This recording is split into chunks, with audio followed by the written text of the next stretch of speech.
ہے کہ روزے کا انعام کیا ہے. اگر کوئی بندہ ماہ رمضان کے روزے رکھتا ہے تو اللہ تعالیٰ اس کو انعام میں کیا عطا کرتا ہے. بخاری و مسلم کی حدیث ہے، آقا کریم صلی اللہ تعالی علیہ وسلم ارشاد فرماتے ہیں، ہر عمل کے سلسلے میں اللہ 10 گنا سے زیادہ 700 گنا تک اجر عطا فرماتا ہے. کوئی بھی نیکی آپ کر لو، یہ اس کی شان کریمی ہے. کسی نیکی کا 10 گنا دے دیا، کسی کا 20 گنا دے دیا، کسی کا 30 گنا دے دیا، اور بڑھا کر کسی کا 700 گنا تک کر دیا. لیکن حضور صلی اللہ علیہ وسلم نیکی کا اجر 700 گنا بتا کر یہ فرماتے اس میں روزے کو شامل مت کرنا، روزہ تو اس سے الگ ہے. مگر روزہ، سرکار فرماتے مگر روزہ.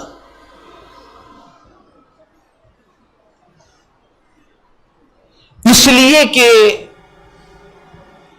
جیسی عبادت ویسا ثواب.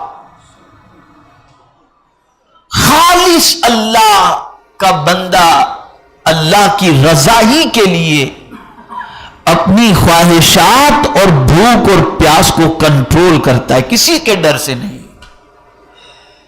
نہ باپ کے ڈر سے کھانا چھوڑ رہا ہے، نہ استاد کے ڈر سے کھانا چھوڑ رہا ہے،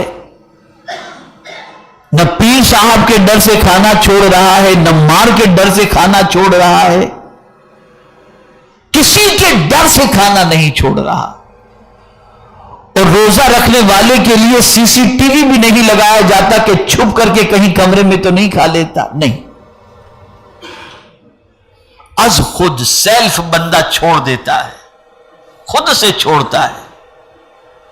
ادھر چاند دیکھا، ادھر صبح صادق ہوئی، بس صبح صادق سے وہ بھوکا رہنا شروع کر دیتا ہے، پیاسا رہنا شروع کر دیتا ہے. اے بندے، 11 مہینے تک کھاتا رہا، تجھے بھوک نہیں لگتی؟ تو اس کا جواب یہی ملے گا، نہیں، میں اپنے مولا کی خوشی کی خاطر بھوکا رہوں گا. اب جب یہ بندہ بھوک کو برداشت کرتا ہے، اور روزے جیسا پیارا عمل اور پیور عمل کوئی دوسرا نہیں ہے. ہر چیز کا ظاہر ہے. آپ نماز پڑھیں گے، اس کا ظاہر ہے کہ آپ ہاتھ پیر سب حرکت دیں گے، یہ اس کا ظاہر ہے. تو آپ کی ظاہری چیزوں کو دیکھ کر سمجھ میں آتا ہے کہ آپ نماز پڑھ رہے ہیں. حج کے لیے آپ نے احرام باندھا ہے، آپ عرفات مینا کی طرف بڑھ رہے ہیں، عرفات کی طرف بڑھ رہے ہیں، یہ ساری چیزوں کو دیکھ کر سمجھ میں آتا ہے. اس کا ظاہر دیکھ کر اگر کوئی یہاں سے احرام پہن کر کے نکلا، آدمی فوراً سمجھ جائے گا یہ عمرہ کے لیے جا رہا ہے، اور حج کا موسم ہوگا تو آدمی سمجھے گا حج کے لیے جا رہا ہے. تو ظاہر نظر آتا ہے. زکوٰۃ کا بھی معاملہ یہ ہے کہ اس میں بھی ظاہر نظر آتا ہے کہ آپ کسی کو دو گے، کوئی لے گا. لیکن روزے کا کوئی ظاہر نظر نہیں آتا، کوئی ظاہر نظر نہیں آتا. آپ بھوکے ہیں، پیاسے ہیں، آپ جانے اور آپ کا رب جانے، تیسرا کوئی نہیں جانتا. جب اتنا پیور عمل ہو کہ سوائے خدا کے کسی کو دکھانے والا معاملہ نہ ہو، تو اس پیور عمل پر مولا کی رحمت کو پیار آتا ہے. اور پھر ارشاد فرماتے ہیں، میرے بندے غم نہ کر، میں تجھے بتاتا ہوں، میرے لیے تو نے بھوک اور خواہش کو قربان کیا نا، اب تجھے بدلہ بھی بتاتا ہوں. تو ارشاد میں فرماتا ہے کہ روزہ میرے لیے ہے اور میں ہی اس کا بدلہ عطا کروں گا. اور ایک روایت میں یہ ہے وَأَنَا أُجْزَى بِهِ، کہ روزے رکھنے والے کو بدلے میں خدا مل جائے گا. خدا مل جائے گا، یعنی میں مل جاؤں گا، اللہ مل جائے گا روزہ رکھنے والے. اتنا بڑا انعام ہے روزے کا، اور اتنا پیور عمل ہے روزہ. اور اسی لیے روزے کو ضائع نہ کیا جائے، روزے کو خراب نہ کیا جائے، روزے کو برباد نہ کیا جائے. اتنی محنت تم نے کی، پیاس برداشت کرنے کی، اب اس کی برکتوں کو حاصل کرنے کی بھی تمہیں کوشش کرنی چاہیے۔ اور اس کی برکتیں کیا ہیں اور اس کی برکتیں کیسے حاصل ہوں گی؟ تو پہلی چیز حضور صلی اللہ علیہ وسلم نے فرمائی، زبان کو جھوٹ سے بچانا۔ یوں تو ہمیشہ جھوٹ نہیں بولنا چاہیے، لیکن روزے کی حالت میں تو بالکل جھوٹ مت بولو، کنٹرول ایک دم بالکل جھوٹ۔ روزے کی حالت میں جھگڑا نہ کرو، ایک دم کنٹرول اپنے آپ پر۔ روزے کی حالت میں غیبت نہ کرو، ایک دم کنٹرول کرو اپنے آپ پر۔ اور اگر کوئی شخص روزہ بھی رکھتا ہے اور پھر جھوٹ بھی بولتا ہے، غیبت بھی کرتا ہے، تو پھر میرا رب فرماتا ہے کہ مجھے اس کی کوئی حاجت نہیں ہے کہ تم بھوکا رہے یا پیاسا رہے۔ پھر وہ روزے کی برکت، اللہ بھوکا اور پیاسا رکھنے کے لیے روزہ تھوڑی فرض کیا ہے۔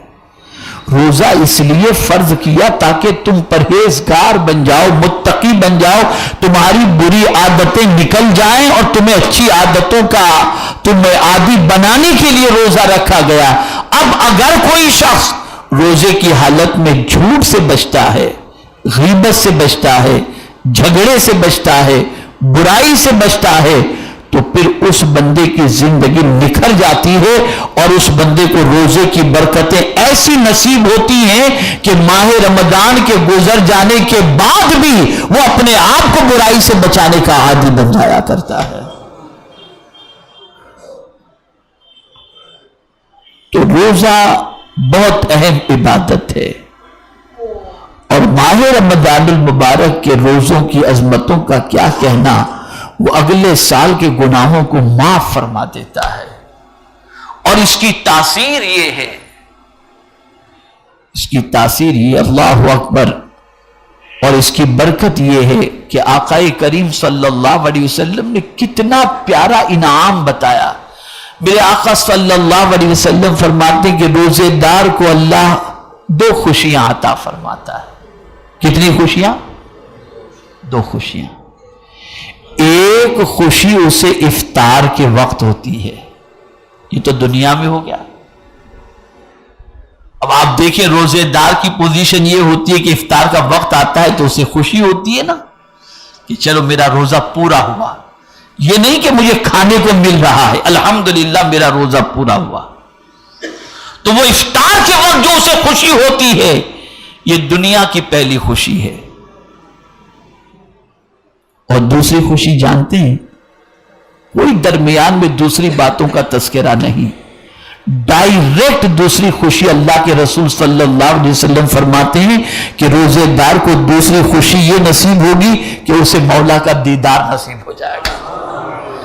یعنی ایک افطار کو دیکھنا، اللہ کے رزق کو دیکھ کر افطار کے وقت اسے خوشی ہوتی ہے، اور دوسرا روزی دینے والے خدا کو دیکھ کر قیامت میں اسے خوشی ہوگی۔ پتہ یہ چلا کہ میرے پیارے آقا صلی اللہ تعالی علیہ وسلم کے پیارے دیوانوں، روزہ بہت بڑی عبادت ہے، اسے ضائع مت کرو، اسے خراب مت کرو۔ ڈھال ہے روزہ، سرکار صلی اللہ علیہ وسلم نے فرمایا، بلکہ فرمایا روزے کی حالت میں اگر تم روزے کی حالت میں ہو، کوئی جھگڑا کرے تو اسے ہاتھ جوڑ کر کہہ دو بھائی میں روزے سے ہوں، جھگڑا کرنے مت چلے جاؤ، تم ہاتھ جوڑ کے منع کر دو میں روزے سے ہوں، رک جاؤ، تم اپنے آپ کو روک لو۔ اس لیے کہ روزے کی حالت میں یہ چیز زیب نہیں دیتی، اور پھر روزے کا حال کیا، یہ گناہوں کو جلا دیتا ہے۔ آپ روزے سے ہیں نا، ادھر آپ نے روزہ رکھا، ادھر روزہ آپ کے گناہوں کو جلا دیتا ہے۔ یاد رکھیں اتنی طاقت ہے روزے کے اندر کہ روزہ گناہوں کو جلا کر خاکستر کر دیتا ہے۔ اور آپ روزے سے ہوتے ہیں نا، یا ہم لوگ سب روزے سے ہوتے ہیں، تو جگر اندر سے جلتا رہتا ہے، جگر جو ہے نا وہ بھی اندر سے جلتا ہے، اور اس کے جلنے ہی کی وجہ سے آپ دیکھتے ہیں کہ افطار کے وقت آدمی سب سے پہلے کیا کرتا ہے، پانی پینے کی فکر کرتا ہے، وہ اندر سے جو جلن جگر کے جلنے کی ہوتی ہے. تو روزہ جگر کو بھی جلاتا ہے اور روزہ جو ہے گناہوں کو بھی جلاتا ہے. اس کی بڑی تاثیر ہے. بعض روایتوں میں آتا ہے کہ سب سے پہلے حضرت نوح علیہ السلام نے روزہ رکھا، اور اگر یوں دیکھا جائے تو حضرت آدم علیہ السلام سے لے کر حضرت عیسیٰ علیہ السلام تک اللہ نے سب نبیوں پر روزے فرض فرمائے. لیکن سب نبیوں پر جو روزے فرض فرمائے ان روزوں کی سچویشن جدا تھی، اور اس امت پر جو روزے فرض فرمائے اس کی سچویشن جدا ہے. اس امت سے بڑا پیار ہے میرے مولا کو، کیونکہ محبوب کی امت ہے اس لیے یہ بھی محبوب ہے. بڑی آسانیاں رکھی گئی، بڑا کرم فرمایا گیا. اتنی آسانی رکھی گئی کہ فمن کان منکم مریضا او علی سفر فعدۃ من ایام اخر. یہ نہیں کہ اب تم بوڑھے ہو، مسافر ہو، مرنے کے قریب ہو، بیمار ہو پھر بھی تم روزے رکھو، نہیں. قرآن نے رعایت عطا فرمائی ہے. اگر تم میں سے کوئی مریض ہے اور کوئی سفر میں ہے تو بعد میں گنتی پوری کر لے جہاں کا رہنے والا ہے. ہم ممبئی کے رہنے والے ہیں. اب ممبئی کے اندر اگر 30 روزے ہوئے اور درمیان میں اللہ نہ کرے کوئی بیمار ہو گیا تو بیماری کی وجہ سے اس کے 2 4 6 روزے چھوٹ گئے، تو اب یہ روزے جو چھوٹے ہیں تو ممبئی میں جتنے روزے ہوئے تھے، یعنی 30 روزے ممبئی میں آپ نے روزے شروع کیے تو ممبئی کے اندر 30 روزے ہوئے، تو آپ رمضان المبارک کے بعد باقی کے روزے جو آپ کے قضا بیماری کے اندر یا سفر میں ہو چکے ہیں تو 30 کے اعتبار سے عدد کو مکمل کر لو، یعنی بعد میں اسے پورا کر لو. آپ سفر میں ہیں، اب بسا اوقات یہاں سے انسان امریکہ جاتا ہے، رات کو 2 بجے کی فلائٹ ہے اور 17-18 گھنٹے کا سفر طے کر کے پہنچتا ہے. وہاں جب پہنچتا ہے تو یہاں سے سفر شروع کیا تھا رات کو 2 بجے، وہاں پہنچا تو وہاں کے دن کے 12 بجے ہیں. اب پھر وہاں 8-9 گھنٹے کا مسئلہ. تو اب آلریڈی وہ یہاں سے اتنے گھنٹے کا سفر کر چکا ہے، 18 گھنٹے کا، پھر 8 گھنٹے کا، تو یہ 26 گھنٹے کا روزہ اس کو دقت ہوگی. تو قرآن نے مسافر کے لیے بھی اجازت عطا فرمائی کہ سفر میں بھی تم اگر روزہ نہیں رکھ سکتے تو بعد میں عدد مکمل کر لو، تعداد مکمل کر لو. اور پھر یہ ایک بات عرض کر کے میں اپنی گفتگو کو ختم کرتا ہوں. کوئی یہ تصور نہ کرے کہ معاذ اللہ نے ہم پر کتنی سختی فرما دی. نہیں، قرآن کہتا ہے یرید اللہ بکم اليسر ولا یرید بکم العسر. اللہ تمہارے لیے آسانی چاہتا ہے، دشواری نہیں چاہتا.